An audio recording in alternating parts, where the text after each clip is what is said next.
is. Welcome to Monday, everyone. I'm Tyrus, and this is a special edition of Gutfeld. Unfortunately, Greg accidentally got stuffed in a turkey, and we're waiting for the jaws of life to get him out. I was not involved. So over the weekend, President Biden hosted a black tie event at the White House to thank Democratic donors. It went pretty well. Only half of them demanded their money back. I know. Alas, a winter storm in the Northeast is threatening Thanksgiving Day plans for millions of travelers. So if you have plans to visit the family in the tri-state New York area, your prayers have been answered. In other news, New York State has overturned their 117-year-old ban on adultery. The bill was promoted by Assemblymember Charles Levine, who said it's a first step for him to get more ass. Get more ass.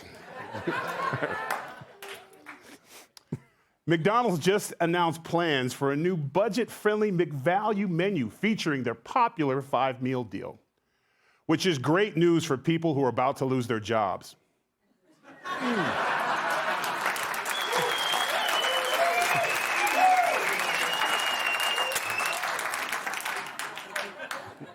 Don't go away mad, just go away. By 2025, a new study says that 1/4 of students in the U.S. schools will be trying to learn the English language. It's the only way foreign-born students will be able to tell their teachers they're not in the mood for sex. Okay. Not in the mood for sex. That hit late. Yeah. I mean, would you want to be the translator in that one? Although no is the universal language. All right, anyway. The vice president of the Philippines has openly threatened to assassinate her own president. Wait, we can do that, asked one woman? Okay. Yikes. Hitting on kids bad, murder good. Got it. Get ready for this one. Lyle Menendez's wife, Rebecca, announced that the couple is separating, which gives Lyle more time to have sex with his brother.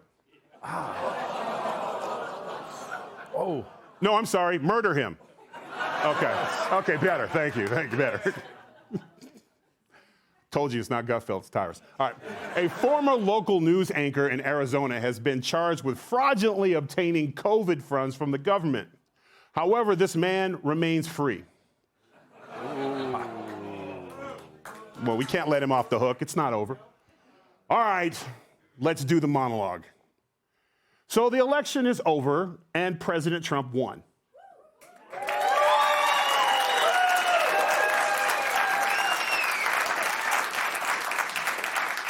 In the blowout that yours truly predicted, when most said it would be closer than Joe Biden's nose on a teenager's neck,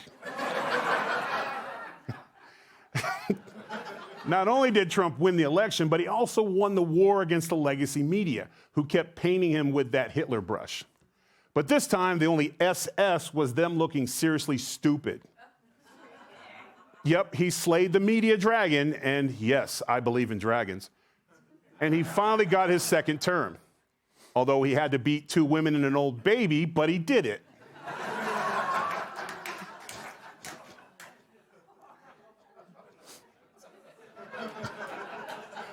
The graphics is phenomenal. Hillary and Kamala thought they'd make history when they should have been making coffee. A sexist would say. It's a sexist, it's not. I get it. Yeah. And as Trump fills out his cabinet with a diverse group of disruptors, the country is behind him. A new poll finds that 59% of Americans support how he's handling the transfer of power so far.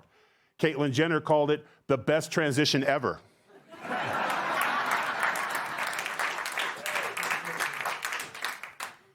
She's a friend.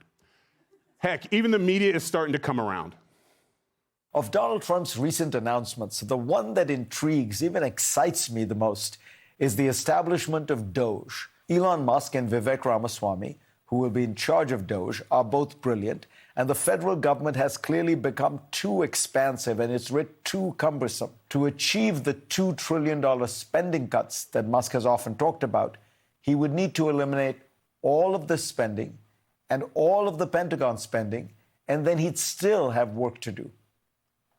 But I do support the impulse to reform, and not just because I think it will force greater scrutiny and efficiency to government, which needs it. You get that? Look, it's a small step, but that's the credit more overdue than, well, my child support payments. And it's a departure from the crying we heard from the media in the week after the election. It could be the media is realizing that they're going to have to reap what they sow. They have to be accountable now for their years of repeating lies and hoaxes. They blew it when they lied about Hunter's laptop, Russian collusion, and bat soup causing COVID, instead of just being a good source of protein. They pushed fairy tales about hookers peeing in hotel beds instead of covering the current president who is wetting his sheets every night. Good thing President Biden didn't have an electric blanket, or Kamala would have been president in 2022.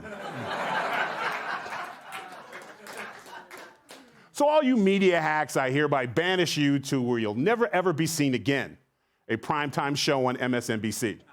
Wow.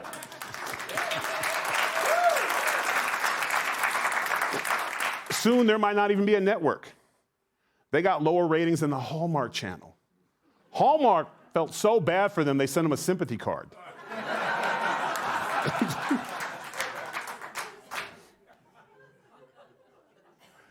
The irony is unreal. They used to be a news channel, now they're yesterday's news. They were selling a message of bitterness and division, but America has turned the page faster than someone pretending to read Hillary's new book. Now look, President Trump and his league of deplorables, myself included, we just want all Americans to have the right to pursue happiness and the American dream, whatever your dream is, unless your dream is stuffing your Thanksgiving turkey with Fruit Loops. Don't worry, RFK Jr. will put a stop to that. But it's time to be the bigger cis man.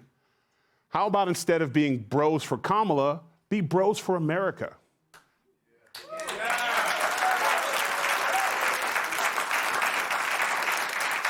Because, to be fair, we all need each other. You can't make America great again without all Americans. Black, brown, white, gay, straight, whatever the hell you want to call Greg. Now, of course, this holiday season, you might be tempted to go full-on Scott Farkas on their liberal asses like this. What, are you gonna cry now? Come on, cry, baby, cry for me. Come on, cry.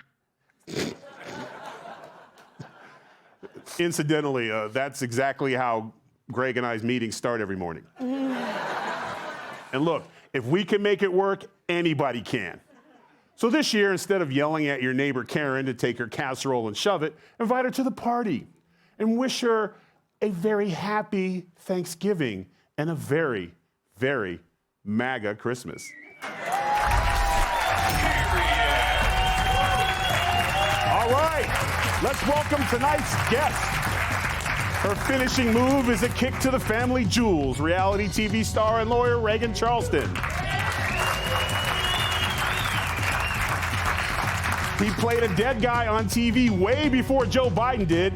WWE legend and Hall of Famer and host of the podcast 6 Feet Under with Mark Calloway. Ladies and gentlemen, Mark Calloway.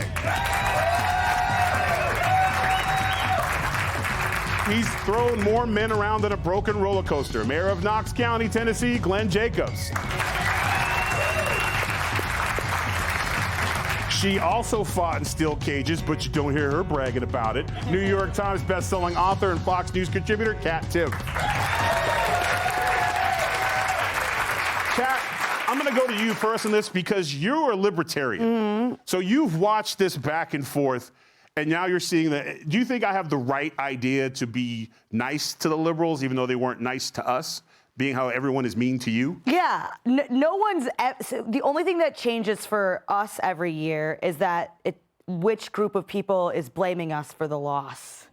It's not like we have no hope of ever winning, at least not in my lifetime. And then it's whoever loses is like, well, if you voted for my person, we wouldn't have lost, and it's all your fault. So that's the only thing that changes for me.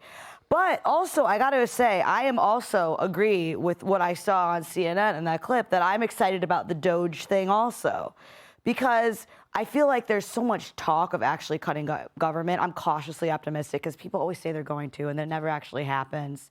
But people like Vivek and Elon, they don't like need money. They're doing this because they really want to do this. Right, they're not getting paid. They're Right? not, yeah. Well, why would they need to? And I don't think they are, right? No. And they certainly don't need to get paid to do anything. But that'd be great if we could actually cut some of the government. I think people are so sick of. It's not that people taxes that you don't want to spend money to like help people in need, right? But we're all wising up more and more people every day to the fact that that's not really where the money's going. A lot of the money goes to government special interests and just other bull. And I think people would like to see their taxes be a little lower, and the waste be a little less. That would be amazing. That would Speaking be truly. of government, Glenn. I'm just kidding. No, you are super conservative. Oh, yes. Even in back in the days when we were wrestling, we would always go to him for financial advice, and it was usually to borrow money, and he always said no. It's wise choice. Yes, you're in the mix of government. When you hear about Doge, does that give you? Oh yeah. Are you excited about that? No, yeah, that's one of the most exciting things like of all time. You know, Undertaker and Kane, we were known as Brothers of Destruction, and we struck fear into our opponents all across WWE. Elon Musk and Vivek Ramaswamy are going to be the brothers of destruction when it comes to Doge. They're going to strike fear to the hearts of bureaucrats and big spenders, and I can't wait for that to happen. It's going to be hard for me to call you. I got to call you Taker. I called you Taker for 10 years. It's a little hard, but I'm going to try. Mark Taker? Let's go Taker. I'll answer that first anyway. So Okay, cool. You have been a fan of both. Everyone's loved you. Has it been difficult with your?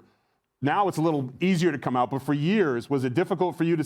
Because you've been very conservative too. Yeah, just talking in general was different. You know, I could be in front of 80,000 people as Undertaker and let it go, right? And Right. fine. But to be Mark Calloway was just like, I couldn't talk in front of 10 people, much less, millions and millions.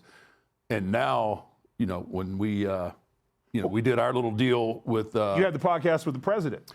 Yeah. Yeah, we. My side gig gets a call, says, "Hey, former president wants to come on the show. What do you do there? Let's see. I think we're going to have him on." And 40 episodes in, it's all downhill from now. But it's crazy. And then they have a whole plan for us to sit down and do this other little advertisement piece that really kicked off the firestorm of answering to Dave Bautista's. Right? Yeah. I remember that. He said we were all dumb and stuff, but to be fair, he was in skinny jeans, so I think that's. It's hard to be comfortable, but to that point, we could never say anything. I jumped in head first, and I couldn't. I wasn't allowed to come back. I wasn't allowed to go places. I lost movies and stuff. They were like, no, we can't touch you. You can't touch you because you're on Fox. Now that it's switched, but you don't see us wanting to do that to them. You have no desire to stop somebody from earning money because of the way they believe. No, I have no, and so that it's perfectly clear, I don't have any angst towards Dave Bautista. I mean, he's still in I haven't seen him, but he's still a good friend of mine, and somebody that if I saw him, I would give him a big hug. Mick Foley, too. I mean, I don't care what your politics are. You're wrong. Everybody knows it. Yeah. But I still love you, and I'm going to say hello, and I'm going to give you a hug whether you want it or not when I see you. So I think people, if they would adopt that a little bit more and not get so much vitriol and so much hate over politics, it's just ridiculous. It is, and to be like Batista used to come in and train when I was in FCW. We were coming up, and he'd bring us Fiji water. So we thought he was because our water didn't even have the label on it. We would drink out of cups. So he was always one of those guys. Even when he was the top guy, he would come down and spend time with us. And Mick Foley would do that too because he needed me to drive him to the airport. So when you see them, it's always love for them because I don't care how they vote. I don't care anybody. None of us should. It used to be a quiet thing. Now you're a lawyer. And you're working in the law firms now. Earlier, you were telling me about how you were surrounded by people who were having attacks and you just had to quietly sit there. How didn't you just want to say, yell, get over it, or relax, or? No, I was on Bravo before I was an attorney, and that's even scarier. I mean, you couldn't even breathe a word about having any kind of conservative ideals. But I feel like there's such an emotional factor to all of this that even if yes, I listen to it all day, and I have to really honestly just like toe the line all the time because I also don't want to offend like a client. And I think that goes back to what you were saying is that we may have certain beliefs, but we're not imposing them. We don't get overly emotional about it or call for boycotts or want people fired. But yes, it's hung over my head for over a decade now that I've been in television and a public person and now an attorney that I can't share any of my political beliefs or leanings. And I'm like very middle of the road. But even to say that, I'm like, oh no, I don't want to lose my job. Wasn't there one person though you just kind of walked over to and like just grab your cup and go? Well, I'm also by nature, I'm argumentative. Like I'm an attorney, and like I want to so badly, but I just sit there and I just say nothing, and I just remember. I'm like, okay, I won't disclose anything to that individual, and I nod and I say, okay, I understand. But it's just the emotional factor, and it's like calm down, like just take a breath. Take a breath. That's right. Just take a breath. You can't win every game. Right. You have to. You can't win every game. You got to take the feelings out of it. You can't win each one. And everybody gets blown out 1,000 to nothing. It happens. It just really happened a lot lately. Now look, as you know, I do not read the rhymes. I can't stand them. I usually do a musical guest. So, ladies and gentlemen, this is going to be historic. So I got Judge Janine, I can't even say it, Judge Janine, to sing it for us. Roll it. What? I'm not doing this. Act your damn age, do your own rhyme, and while you're at it, pull your freaking leg pant down.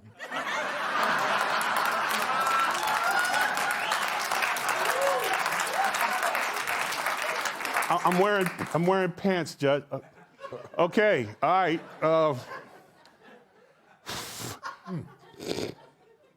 Why did the media jerk go berserk?